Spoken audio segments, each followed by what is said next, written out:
Salam dostlar, hər vaxtınız xeyir. Bu günlər danışacağımız mövzu sadə üç hissəli formadır. Sadə üç hissəli forma nədir və necə olur? Ən əsas məsələ buradan başlayır. Sadə üç hissəli forma adından məlum olduğu kimi üç hissədən ibarətdir. A plus B plus A1. Və yaxud da ki, bəzi hallarda, xüsusilə qeyd edirik, A plus B plus C formasında da ola bilər. Biz ilk videolarda qeyd etmişdik period forması. Məhz sadə üç hissəli formanın daxilində də 3 dənə period forması var. Yəni sadə üç hissəli forma 3 hissədən ibarətdir. Biz sadə üç hissəli forma haqqında qeyd etdik. Ən əsas məsələ sadə üç hissəli formada A cümləsi əsas mövzudur.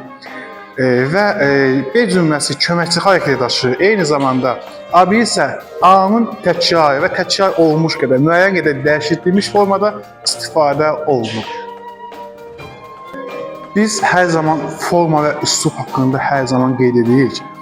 Forma musiqi əsərinin ən əsas sütunudur, yəni B sünudur.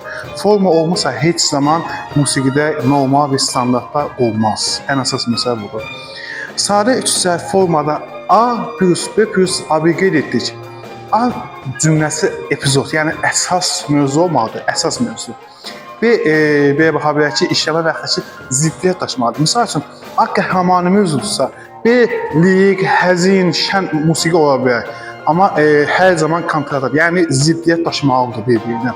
Eyni zamanda A1 gələndə artıq A1 zamanı müəyyən qədər işləmələr olmalı. Yəni A-nın təkrarı olmalıdır ki, əsər tamamlansın.